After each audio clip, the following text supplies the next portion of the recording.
Do you spend way too much money on photography equipment? Are you always tempted by the latest and greatest and probably most expensive and spend hours upon hours watching videos and reviews, saying that you're just kind of window shopping? Really, you're slowly but surely talking yourself into buying a piece of equipment that you may or may not really need.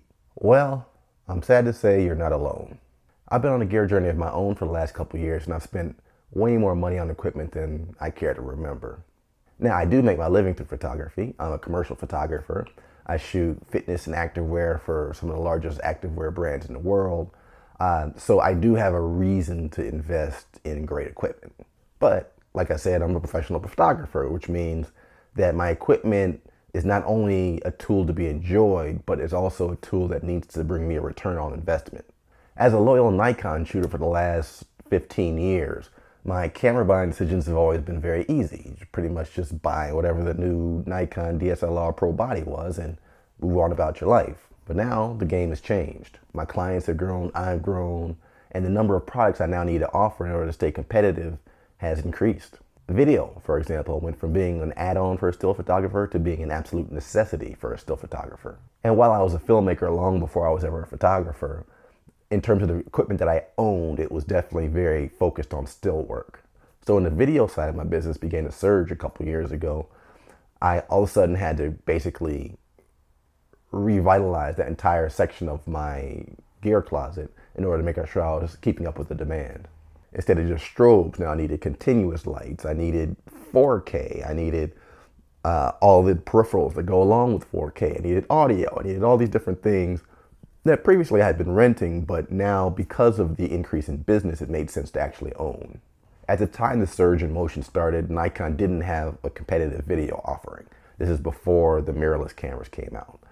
So in that case, I turned to Canon. And in fact, the Canon C200 has been my workhorse for most of my motion work for the last couple years.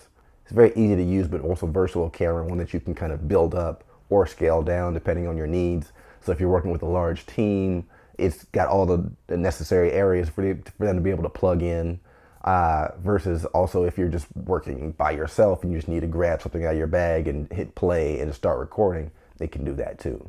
Then came Fuji. The love affair started innocently enough with a X100S that I had purchased just for travel and just to kind of walk around with. But I ended up enjoying that so much that I ended up buying an XT3, and I love that camera. And I love that camera so much that I then ended up spending quite a bit of money last year on a GFX 100. 102 megapixels, ultimate image quality, but not cheap. Whereas previously I always had just kind of one camera to rule them all. Now suddenly I found myself with 6 cameras, 3 different camera brands, 4 different lens mounts. And while that was great in terms of being able to have a variety of different things to play with, my camera bag was definitely a little bit harder to carry. And even more important than the size of my camera bag was the expense. All that added equipment adds to the expense side of my ledger and decreases my bottom line. To make matters worse, I was thinking about it the other day and I realized that I don't really need anything. In other words, all the equipment that I absolutely need to do my job, I already have. Now, that's not to say there aren't things I want. There aren't to say that there aren't new tools that are better than what I've got. But in terms of, if I get a job tomorrow and I had no choice but to shoot it with everything that's currently in my gear closet, I could do it, without having to buy another thing. So everything that I was purchasing, or that I would purchase from now on, would be want items as opposed to things that I absolutely positively a necessity to do my job. So this year, I made a decision. Rather than continue to spend money upon money looking for the perfect camera, when we all know that doesn't exist, I'm instead going to switch to a rental model. Rather than just hoarding my money all year, thinking I'm actually saving something, and then end up blowing twice as much when I fall in love with a new product. Instead, I'm going to commit myself to only a very certain amount of money that I can rent, that I can spend each month on rentals, and avoid buying new gear altogether. The hope is that this will help me address my gear acquisition syndrome without breaking the bank. In order to accomplish this, I've set very strict spending rules that will hopefully allow me to scratch that itch that every photographer has to play with the newest and greatest toys. Or, to put it more simply, I'm going to spend money to save money. But how will that work? I used to be really, really overweight. What does that have to do with photography? I'm getting to that. Well, as some of you may know, when you're overweight, you struggle. You continuously try to go on diets, and they never work. Diets never work. And you try to do all these different things to take off the weight, take off the weight, take off the weight. And what happens with people who are able to actually eventually take off the weight is that you realize at a certain point that a diet is not going to work. There's no such thing as a short-term fix to a long-term problem. And what you have to do is change your outlook. You have to change the entire structure of how you're thinking about food, the way you're living your life. Everything as a whole has to change, and then you'll be able to get sustained change. I mean, a diet may be able to take off weight for a month or two, but for actual sustained weight loss and really to have the body that you want, it takes something greater. It takes a more structured approach. It's not just about changing the food, it's about changing your mentality. A lot more went into my own specific weight loss, but that's a subject for another video. Long story short, I dropped 80 pounds, was able to reassert control over my life, my relationships, and that weight loss is one of the biggest catalysts, if not the biggest catalyst, in me being able to turn my profession from wanting to be a photographer to actually becoming a professional photographer. Now, I'm not going to go into detail about what my diet actually was. This is not that kind of video. But the point I'm making is that basically part of my diet plan is that I was eating to lose weight. In other words, it wasn't so much about starving myself and trying to act like I didn't need to eat anything, but it was being far more intentional about what I was eating, knowing what I was eating, why I was eating it, deciding when I was going to eat it, how much of it I was going to eat, and putting a system in place so that I'm not starving myself and not getting rid of everything that I enjoy in life, but instead putting a structure in place that provides a safety net so that I can't overeat, but that I can still get what I need out of nutrition.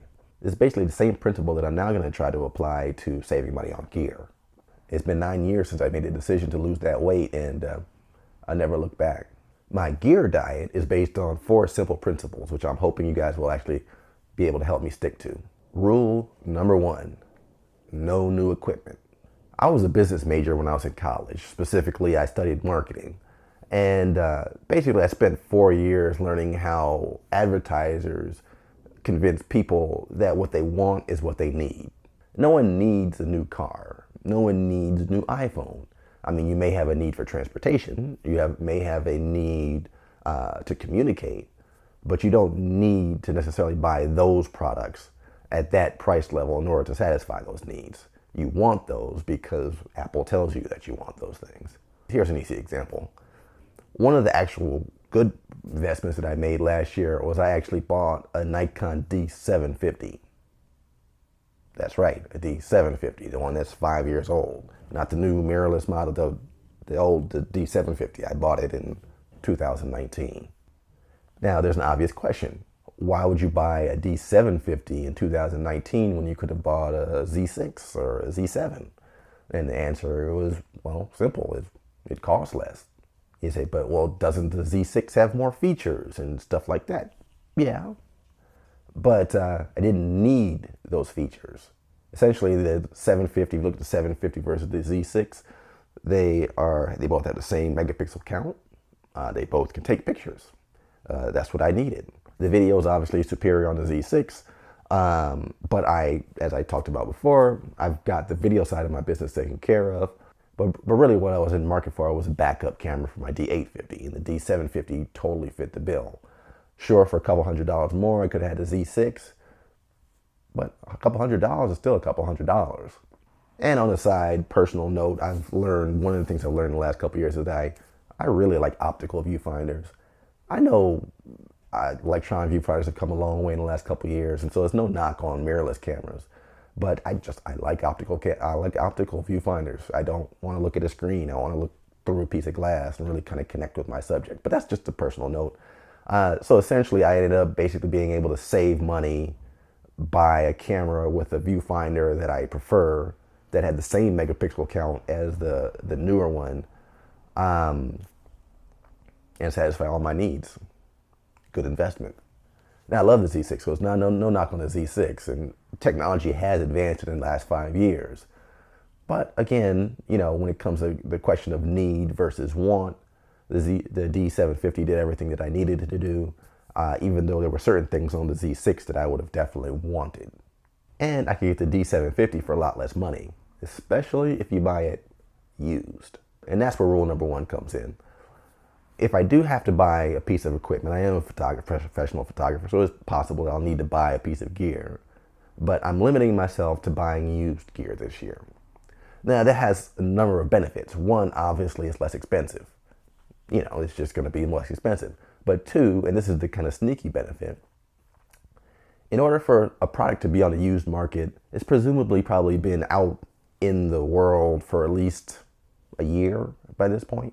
And if it's been out in the world for at least a year, then I've had the opportunity to get over that kind of rush of excitement that comes with the new product launch and the 8,000 new YouTube vloggers talking about how great this camera is, and then gives you that gut feeling like if you don't have it, you're missing out on everything. A year is enough time for all that to pass. In fact, a year is probably enough time for something even better to come out. So when I'm making a decision on a purchase, and if I can only buy the used camera, if I can only buy a camera that's been out for at least a year, basically, it's a lot easier to try to make kind of a cool, level-headed decision on whether or not you actually need this, whether or not this is actually going to have a positive effect on your business, whether it's the right, cost value assessment for you, because you're not going to be caught up in all the hoopla of the new release. It helps protect you from that ridiculous feeling that even professional photographers feel, that if you don't have the latest and greatest camera, that somehow you're going to get kicked out of the fraternity, and that you're no longer going to be a professional photographer just because you don't have the new toy, which, as a professional photographer, I can tell you it's complete hogwash. Your tools don't define you. Your talent defines you. Your clients define you. Being able to make your living, or what is it, the IRS says, if you make over 50% of your living from your photography, you're a professional photographer. Whether you're using an iPhone or if you're using a Hasselblad, it doesn't make a difference. So don't let all your peers' expectations determine how you value yourself as an artist. With that said, even at used prices, I don't plan on purchasing any new cameras this year. Why? Because of rule number two. Rule number two sets a $300 monthly allowance for me to spend on gear. Now, ideally, that's renting a piece of gear. It could be purchasing a piece of gear if it's something inexpensive, like a bag or a stand or some kind of accessory. But it's unlikely you're going to buy a camera for under $300. For some of you, that number may be way too much. For some of you, that number may be way too little. But I figured $300 a month adds up to about $3,600 a year, which, if I'm able to stick to that, would actually come in far less than what I've spent the last couple years on gear. It would essentially be the equivalent of if I bought a new pro camera body every year. But in this case, instead of owning one camera body at the end of the year, I basically get to month by month play with every camera on the market. The only catch being, of course, that I have to send that camera back at the end of the month. Speaking of new toys, I decided not to put a limit on exactly what I can rent, or if it's a small item, what I can buy. The idea is that this money is there to really kind of help satisfy that urge to kind of play with new gear and try new things out and, experiment artistically. It's not there to restrict my enjoyment. So again, like my diet, I love pizza. And so trying to cut pizza out of my diet would not have worked. But I have worked it out to where I restrict myself to one slice of pizza a week, and it's worked out. So I can still enjoy it, but I don't just go ordering 5-6 pies a week, which I used to. So in this case, I can spend that money on, if there's a new camera out that is great and I want to rent it, I can rent that. If there's a new set of lights that's just amazing that I think will really help work into my workflow and I want to try them out, I can use it for that. Or if I'm just going on vacation and I want to play with a little camera that I saw on YouTube somewhere, I can rent that. Now, some of these things I'll be able to rent, $300, I'll be able to rent that piece of gear for 3 days. Some things, $300 to be able to rent it for 30 days. It just depends on what I get each month, and I'm not really setting any limits on that. The only real limit is that I have to, whatever it is that I rent or buy, the total needs to stop at $300 in any given month. Oh, as a commercial photographer, I should also throw in a caveat, which I'm sure other commercial photographers will be able to relate to, which is more of if I'm doing like a big job, let's say I'm doing a big advertising job for Nike and I need to rent a medium format camera. In cases like that, that would be written into the bid. The cost of that equipment would be written into the bid. That would be taken care of beforehand. That does not come out of my personal $300 allowance because I would not be able to cover that for that type of thing. But in that case, the client's paying for the rental of that camera. So in those cases, that does not apply to my $300. So, the objective of the budget is to cure my urge to spend money on things I don't really need, not necessarily to cure my curiosity about photography. So of course, ideally, I'd be renting the gear specifically for a specific shoot or a personal shoot or something that, I think might be, I'm renting it for something that I think I may want to buy down the line. But sometimes it's just going to be, I think that looks pretty cool and I want to try it out. So what if I do need to buy something? I mean, I am a professional photographer, so it's not out of the question that something will come up for a piece of gear that I actually really do need to get for my business. So how do I make that work if the item in question costs more than $300? Well, allow me to go back to my diet for a minute. So part of my diet is that I allow myself 300 calories every 2 hours. So basically, it's just enough to keep me feeling full enough without being overly full. And I'm also never completely hungry because I've always either just ate or I'm about to eat. So this is a similar case for my gear diet. But like my food diet, sometimes I'm traveling or I'm shooting and even though I'm supposed to eat every 2 hours, I miss a couple hours here or there. So let's say I've gone 6 straight hours and I haven't eaten anything. So that's 3 periods times 3. That means I'm owed 900 calories. I don't just not eat the 900 calories. What I do is I make them all up at once because I'm not trying to starve myself. I'm simply trying to regulate how much I'm eating. So the same principle would happen for the gear diet. So let's say, for example, I need to buy a camera that costs $1,200. I'm just making it up to make our math easy. Okay, so obviously $300 a month, I can't buy it right there. But what I can do is not rent anything for 4 months, save up $1,200 in the bank, and then take that $1,200 and buy that new piece of equipment. Problem solved. I mean, obviously the idea is to trickle it out and rent rather than buy anything new. But, things do come up. And in that case, I had to put in some kind of caveat so I'd be covered just in case. And what if the piece of gear in question costs more than $3,600, which would be the annual amount of my entire budget? There's a plan for that too. An ex-girlfriend of mine used to have a little process in place. And I thought it was actually a great idea, which is every time she bought a new piece of clothing, something in her closet had to go. So if she bought a new dress, one of her old dresses had to go to Goodwill. So every time something came in, something had to go out. And obviously kept her clothing budget down because she had to really think, how bad do I want that new dress? But it also made sure her closet was nice and tidy and she wasn't just collecting stuff, which I tend to do. So I'd like to try to apply that to my gear plan as well. So let's say, for example, there's a product it's over $3,600 and I can't work it into I can't skip enough months in order to make up the money for it, but I still really, really need it. Or I feel like I really, really need it. How do I make that work? So it's quite simple. Something in, something out. So let's say I have a camera that I want to buy that's $3,600. Well, that means I need to sell $3,600 worth of my own existing equipment in order to raise the money to offset that price. And in that case, I can make that a clean swap. It's money in, money out.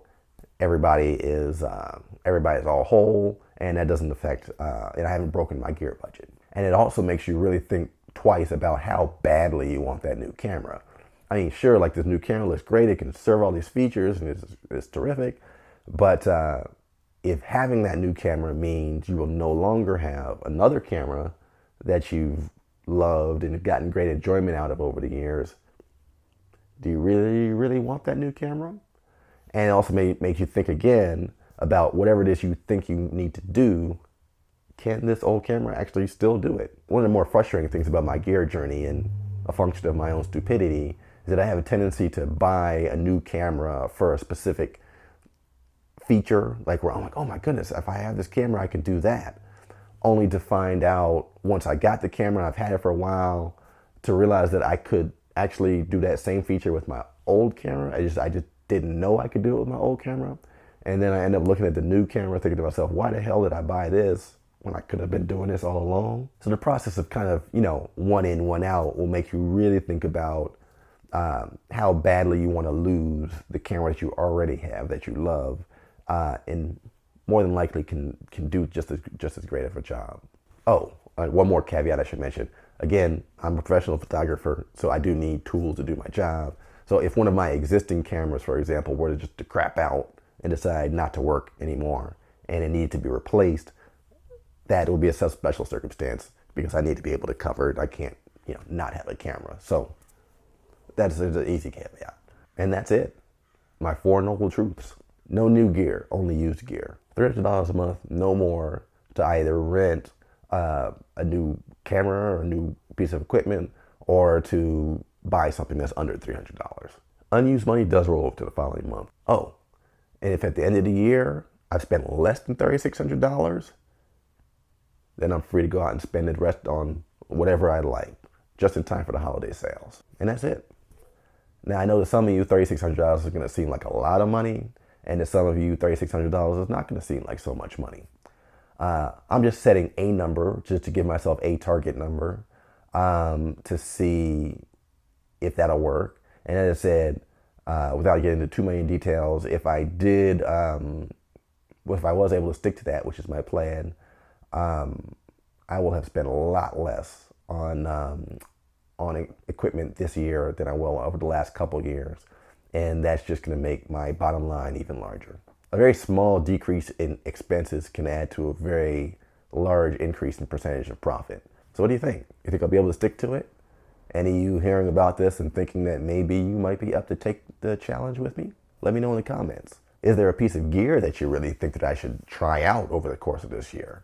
I mentioned the Z6 earlier, and I guess now is maybe the time to mention that my very first rental is, in fact, the Nikon Z6, which I am using to film myself here today. So if there's a piece of camera gear, or lighting gear, or photography or video related equipment that you really think I should try, go ahead and put it in the comments. I may not obviously be able to rent everything. Again, I have a budget now.